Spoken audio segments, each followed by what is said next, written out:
For millennia, humanity has sought the impossible, absolute power, control over time, and the secret of forgotten gods. But what if all of it had already been achieved? Hidden in the ashes of Atlantis, a manuscript may have survived, fragmented, forbidden, and so dangerous that its very name sends chills down the spines of those who know the legend, the Book of Eibon. They say it wasn't written by humans, but by something older, that it contains spells that open portals between worlds, rituals practiced before mankind existed, and formulas capable of turning flesh into spirit. But the most terrifying part, it might still be among us.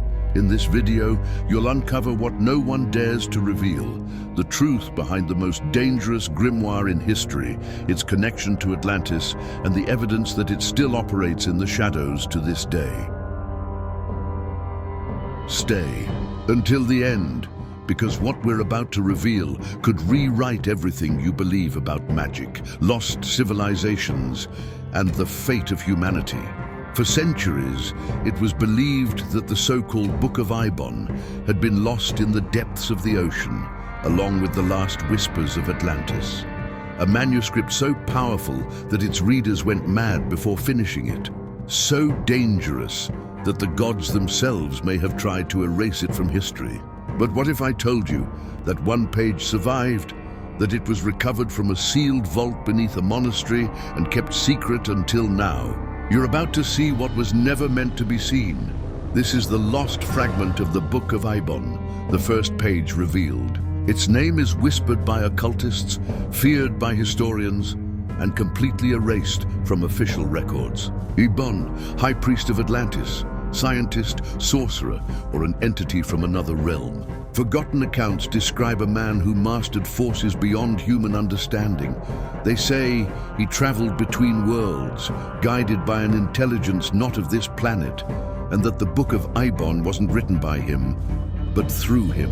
But the most disturbing part? There are texts that suggest Eibon never died.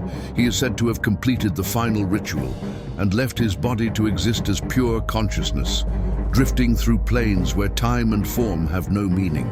He watches, he waits, and perhaps he's still writing. It wasn't just a grimoire. The Book of Eibon was a map, not of places, but of realities. Its contents, portals to planes of existence that predate the Big Bang, formulas to transfer the soul into eternal bodies, rituals that summoned entities with 1,000 names and no form. There are references to the summoning of voices that must not be heard by human ears, and to texts written in languages that only manifest during total eclipses. The most feared part? A spell called the transmutation of the tides of time, a ritual capable of reversing or advancing reality, erasing not just events, but the very existence of entire civilizations. No one has ever read the book in its entirety, because, according to the ancients, by the time you reach the last page, you are no longer human. For centuries, skeptics called it fantasy, a lost continent, a civilization with unthinkable technologies, a people who vanished without a trace. But what if Atlantis really existed? What if it was erased, not by nature, but by forces beyond our understanding? According to the few fragments that escaped censorship, the Book of Eibon was an Atlantean legacy, a compendium left behind by priests who mastered time, space, and spirit, guardians of a knowledge so vast it could not be allowed among men. The last priests are said to have sealed the book before the collapse, and it is said that in its final days, Atlantis itself tried to destroy the knowledge it had created.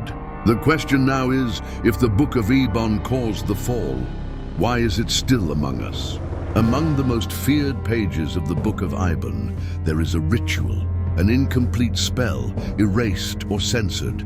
Its name cannot be spoken, but the effect is described, a direct connection with pre-human entities, beings that exist before time, before matter. Those who attempted the ritual report voices invading their dreams, changes in their own bodies, and, in some cases, the erasure of the original soul.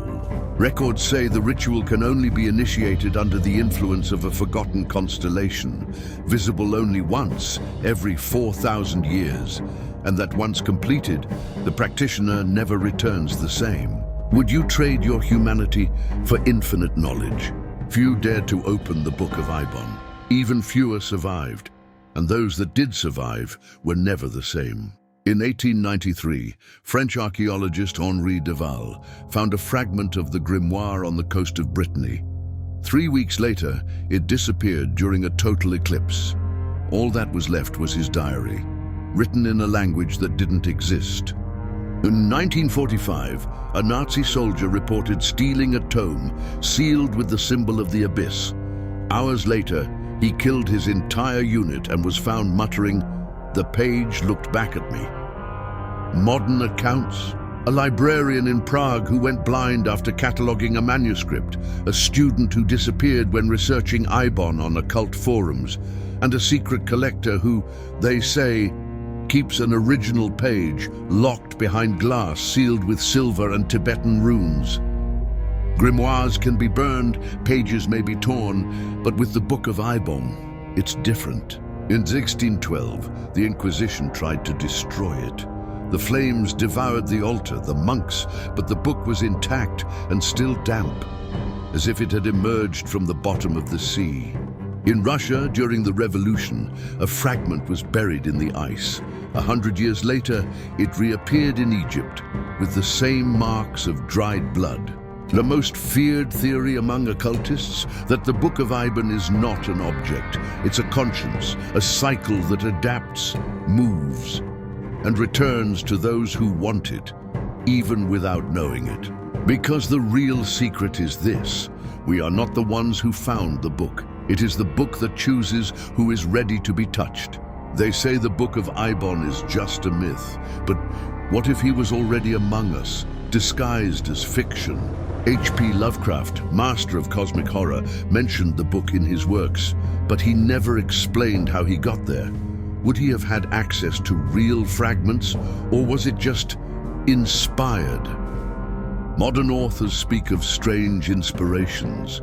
Directors claim to see images or stories in dreams, which later turn out to be prophetic, as if someone or something was whispering ideas. What about symbols? They started to appear in games, comics, graffiti, and tattoos, some identical to those described in the book.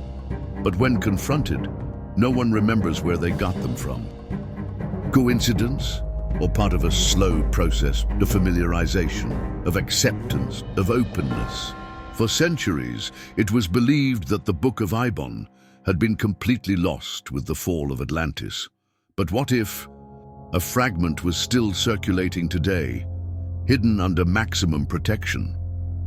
In 2002, a leaked recording in the occult underground told of an artifact kept under surveillance in a crypt beneath the London History Museum. A codex, untitled, written in a language that changes depending on the reader. Unconfirmed reports say the manuscript was transferred to a NATO facility following an unexplained collapse nearby. The name of the operation, Eibonis. Some theorists claim that this fragment is responsible for psychic disturbances recorded among researchers who had direct contact. Others say he simply calls. The Book of Eibon disappeared with the fall of a continent. It returned in fragments during dark ages. It burned, it sank, it was hidden, and yet it came back. But what if someone today found the entire codex? If all the lost pages were reunited? If the final ritual were performed for the first time in millennia? Occult researchers warn, the Book of Eibon is not just a grimoire. It is a living technology, an activation code for pre-human entities and for realities that should not be touched. There are records that the last person who tried to decipher it fell into a coma and scribbled words with his hand while he slept. One of them repeated 13 times, "The time has come." If the Book of Eibon truly exists, it wasn't made to be read, it was made to be awakened. You've made it this far. Now tell me in the comments, I heard the call. I want to know who truly had the courage to go all the way. Subscribe to the channel and turn on the bell. The next video might reveal what no one else dares to show. Some secrets don't want to be told, but we tell them anyway.